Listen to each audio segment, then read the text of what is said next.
Fue tan abundante como entre los poetas neoclásicos la estrofa sáfica en versos sueltos. La utilizó Javier de Burgos en traducciones de Horacio, Bermúdez de Castro en canto sáfico, Avellaneda en canto matutino a la Virgen, Echeverría en el túmulo de un joven, Juan León Mera en su oda a la estatua de Bolívar, Ventura de la Vega en el himno a Luperco de la muerte de César, 3.9. Gumersindo la Verde Ruiz en La Luna y el Lirio y en Paz y Misterio, etc. La modalidad plenamente aconsonantada, ABAB siendo A, B, A de arte mayor, o sea, en decasílabos, fue usada por Zorrilla en Ay de mi alama, con repetición de esta exclamación como pentasílabo final de cada estrofa. 11 y 5, evidentemente, es lo que compone una estrofa sáfico-adónica. A final del siglo XIX, la estrofa sáfica empieza a gustar en Alemania.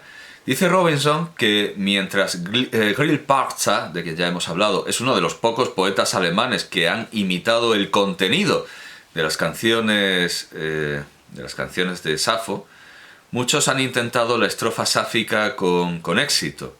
He cometido aquí un error, digo, de las canciones, evidentemente serán de Safo. Quiero decir, si hay alguna inexactitud en la traducción es que me he comido una palabra. Muchos han intentado la estrofa sáfica con éxito, especialmente Wilbrandt en la canción de Adonis, en Der Meister von Palmyra, el maestro de Palmira. Precisamente en ese momento estaba dejando de gustar en España, como muestra Tomás Navarro Tomás, que dice: no obstante la relativa abundancia del verso suelto, la estrofa sáfica encontró escasa acogida en la poesía modernista. Ejemplos ajustados a la clásica estructura de esta forma métrica son el himno de las cigarras de Alfonso Reyes y la oda a Espronceda, poeta civil, de Marquina. Fue Unamuno, sin duda, quien cultivó la estrofa sáfica con mayor amplitud. Basta recordar sus poesías tituladas Salamanca, La Torre de Monterrey a la luz de la luna, La voz de la campana y La hora de Dios. Se puede decir que fue también Unamuno quien trató esta estrofa con menos sujeción a las normas corrientes. Otra excepción en el modernismo sería Guillermo Valencia, dice Tomás Navarro Tomás. En la pureza de líneas de los versos de Guillermo Valencia es parte principal su preferencia por las variedades rítmicas más claras y definidas de cada metro. Predomina en su endecasílabo el tipo sáfico, de regular acentuación en cuarta y octava, con proporción superior al ordinario promedio. Es el modelo en que expresó su irrealizable ideal métrico. Oh, si supiesen que el soñado verso, el verso de oro, que les dé la palma, oculto muere sin salir del alma. En el siglo XX los metros sáficos se acabarían desvaneciendo definitivamente. Buscándolos, Tomás Navarro Tomás explica que la semejanza con la estrofa sáfica en las composiciones Ángela Adónica y Alberto Rojas Jiménez de Neruda se limita a la reunión de 3 endecasílabos y un pentasílabo sueltos en cada estrofa, sin que los primeros se ajusten al tipo sáfico ni el último al adónico. Pero no hay que olvidar que Safo no solo fue poeta, sino musicante, aunque no podemos creer demasiado a la Suda, ya lo hemos visto cuando la presenta como inventora de algo tan útil, pero a la vez tan antiguo, como el plectro. Bueno, relativamente antiguo, porque los sumerios parece que no lo tenían. Aristóxeno de Tarento, quizá la mayor autoridad musical de la antigüedad, nos da la noticia, preservada por Plutarco, de que Safo inventó también, o digamos, inventó a secas, porque el plectro diríamos que no, el modo mixolidio. En uno de sus conciertos para jóvenes, Leonard Bernstein explica la extrema importancia de este modo para la música popular, para el jazz, para el rock, sin que le hayan dado de mano los compositores más intimistas y exquisitos. En su exposición hace citas musicales de The Kings, de Debussy y de sí mismo, en una pieza en la que intenta imitar el aire de un danzón cubano.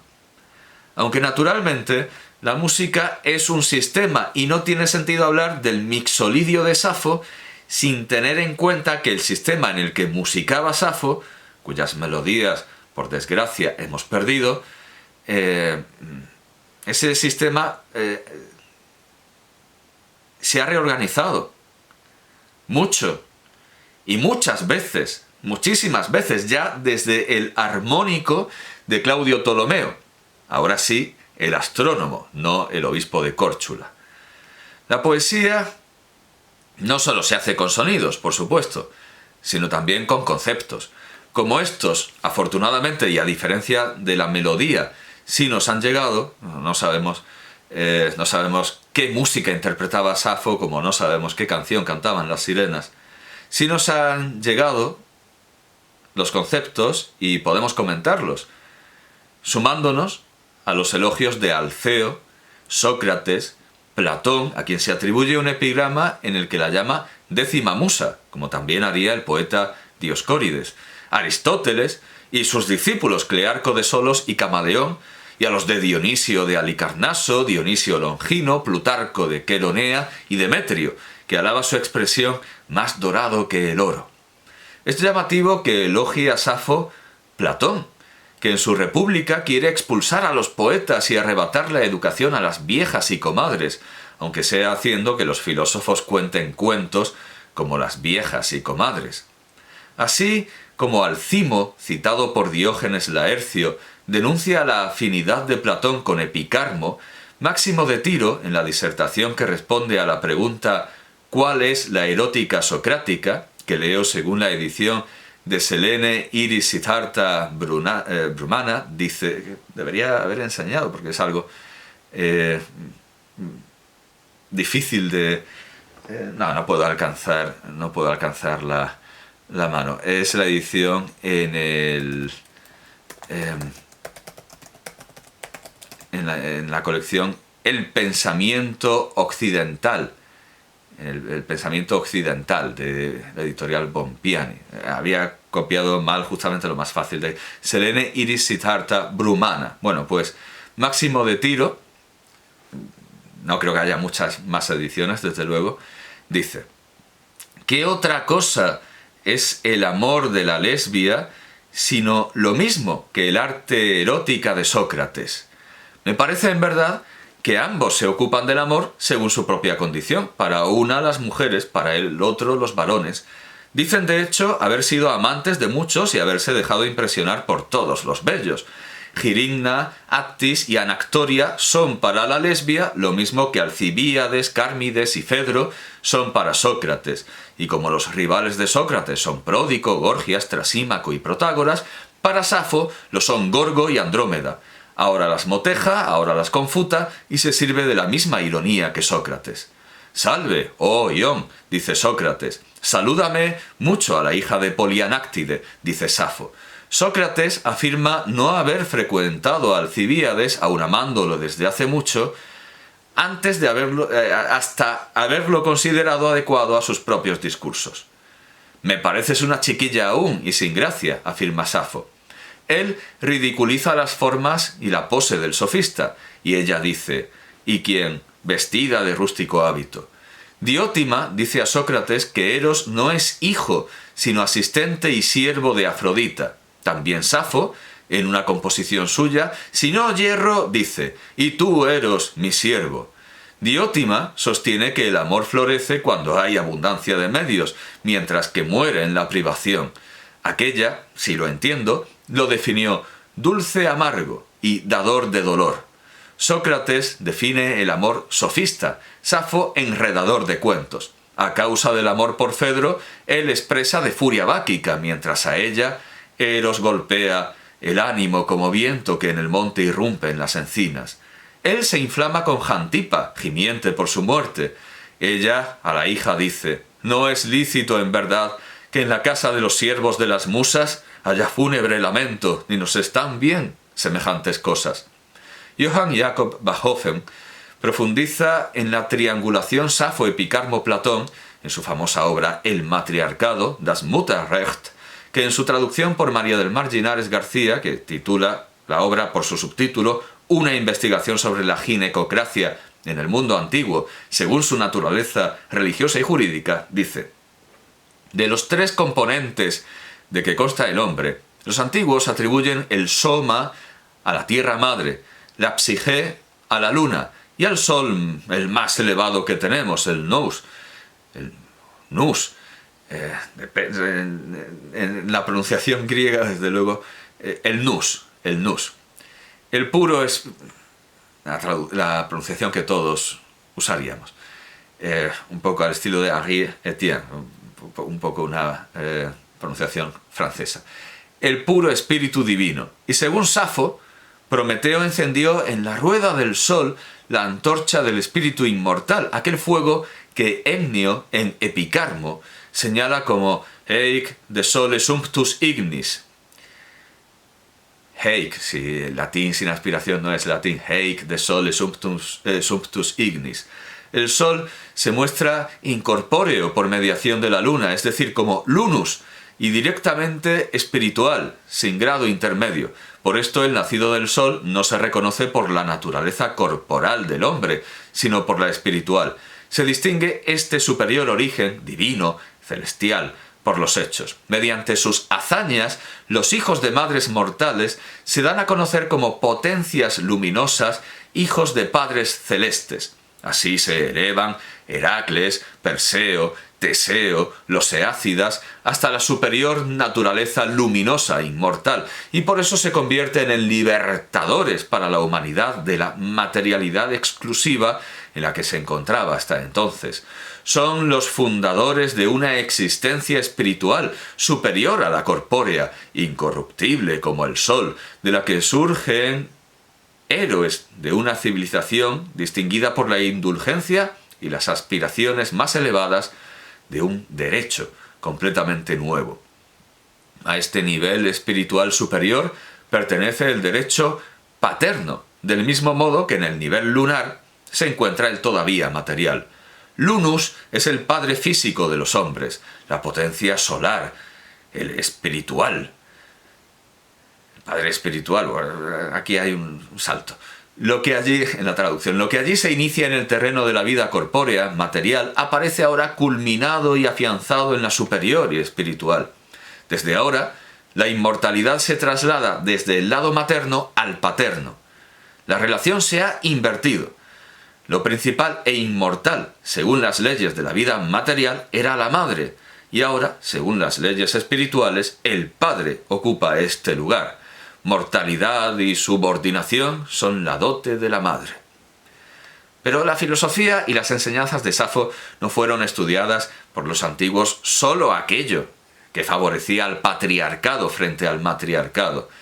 En estos versos de Lucrecio, que inspiran una famosa pintura de Botticelli, traducidos por el abate Marchena, haz que entre tanto el bélico tumulto y las fatigas de espantosa guerra se suspendan por tierras y por mares, porque puedes tú sola, habla a Venus, la misma diosa a la que invocaba Safo, porque puedes tú sola a los humanos hacer que gusten de la paz tranquila, puesto que las batallas y combates dirige Marte, poderoso en armas, que arrojado en tu seno placentero, consumido con llaga perdurable, la vista en ti clavada, se reclina, con la boca entreabierta, recreando sus ojos de amor ciegos en ti, diosa, sin respirar colgado de tus labios, ya que descansa en tu sagrado cuerpo, inclinándote un poco hacia su boca, infúndele tú, diosa blando acento, ínclita medianera de las paces, pídesela en favor de los romanos, porque no puedo consagrarme al canto entre las guerras de la patria mía. Ahí es imposible no recordar el juicio de Iega en Paideia, mal traducido, por cierto, en la edición del Fondo de Cultura Económica, que he tenido que enmendar. No es ninguna casualidad que sólo la mujer sea capaz de esta individualidad, y sólo mediante la mayor fuerza que le es dada por el amor. Como heraldo del amor, entra Safo en el reino de la poesía antes reservado a los hombres. Símbolo de esta vocación única es la introducción a una oda descubierta hace unos pocos años. En tiempos de Yega, claro. Algunos dicen que lo más bello en la tierra es un escuadrón de caballeros, otros una banda de guerreros a pie, otros una escuadra de navíos. Lo más bello es el ser querido que el corazón anhela.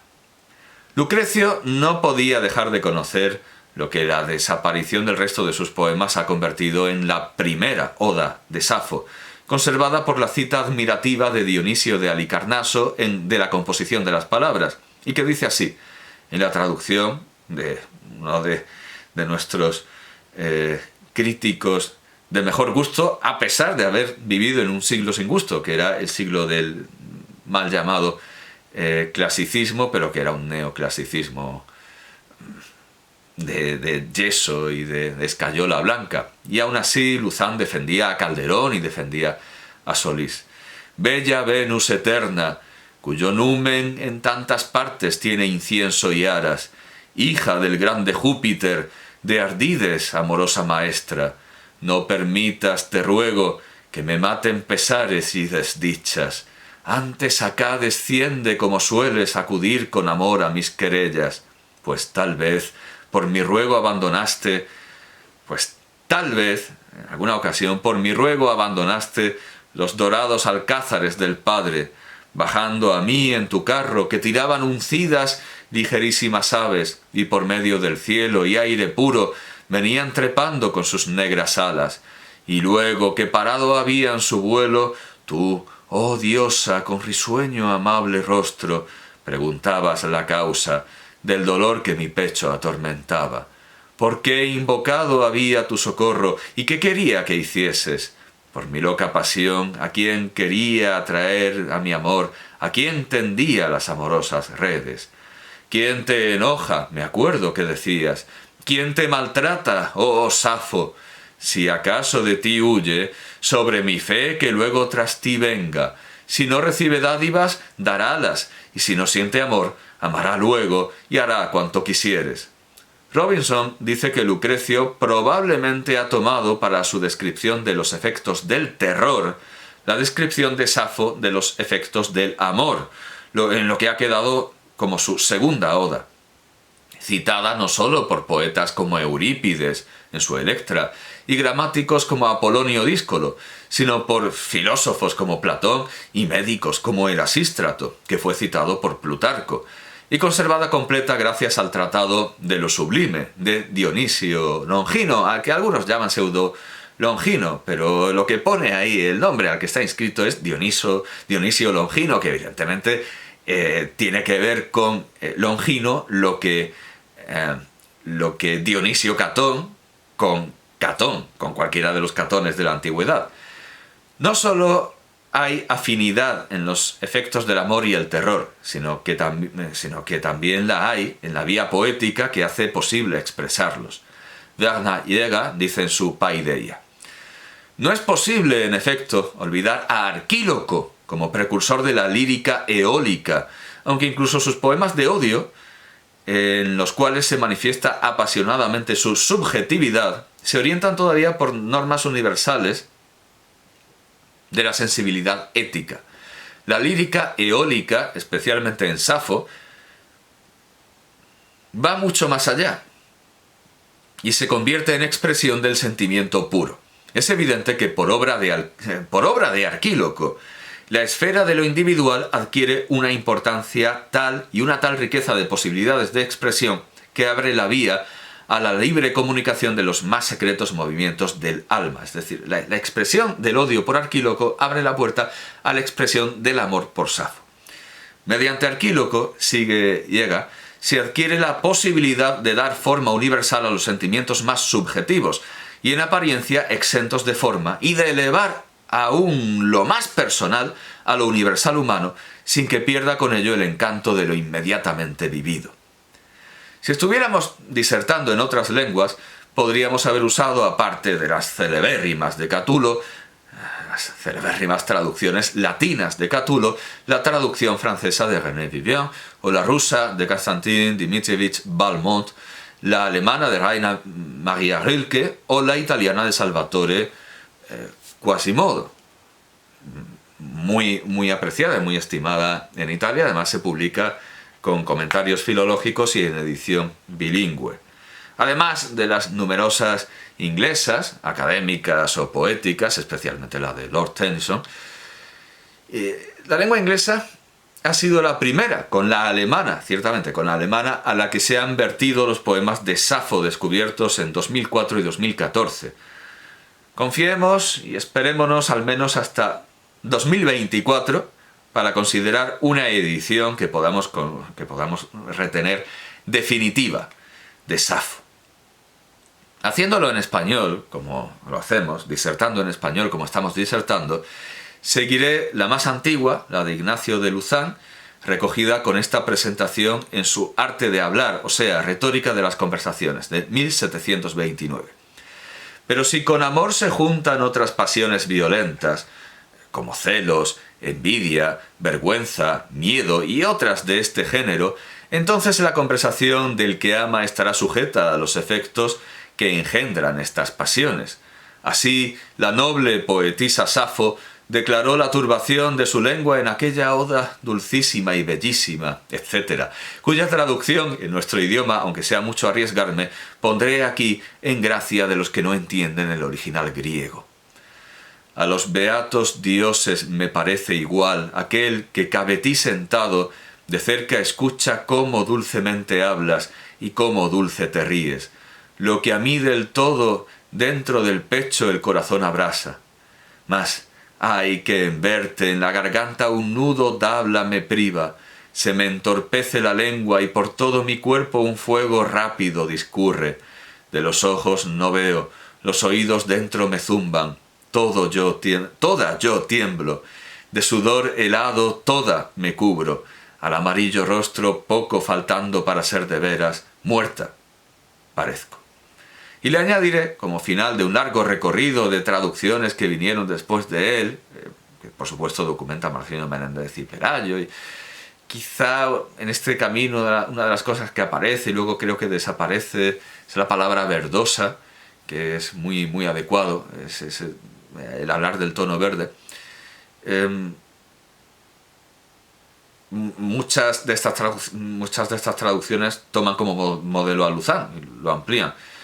Bueno, pues digamos que el final de este recorrido es Marcelino Menéndez y Pelayo, así que leeré la traducción de Marcelino Menéndez y Pelayo. Igual me parece a los eternos dioses, quien logra verse frente a ti sentado. Feliz si goza tu palabra suave, suave tu risa. A mí en el pecho el corazón se oprime, solo en mirarte, ni la voz acierta de mi garganta a prorrumpir, y rota calla la lengua.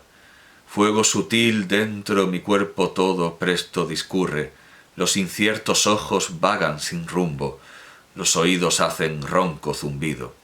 Cúbrome toda de sudor helado, pálida quedo cual marchita hierba, y ya sin fuerza, sin aliento inerte, muerta parezco.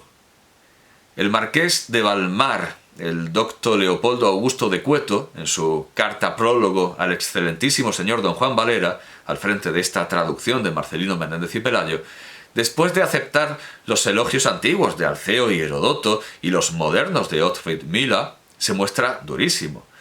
Mal se avienen, dice, estos atendibles testimonios con las repugnantes liviandades que escritores de épocas muy posteriores han atribuido a Safo. Le han aplicado, encarnizándose con ella, aquel terrible dicho, acaso humorístico, de Luciano: no es a los hombres a quienes aman las lesbianas. ¿Quién sabe si las acusaciones contra ella fulminadas habrán nacido exclusivamente de su famosa Oda a la amada? Esta oda es sin duda el modelo más acabado de las composiciones eróticas, pero qué triste amor expresa, el amor de la sensación y no del sentimiento. No temo confesar que no he podido nunca dejarme arrastrar por el torrente de admiración que en edades antiguas y modernas ha producido esta viva pintura del encendimiento de los sentidos.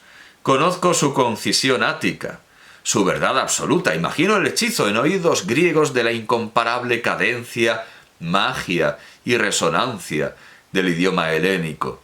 y todavía me parece esta obra, más que verdadera poesía, una descripción fisiológica perfecta y elocuente.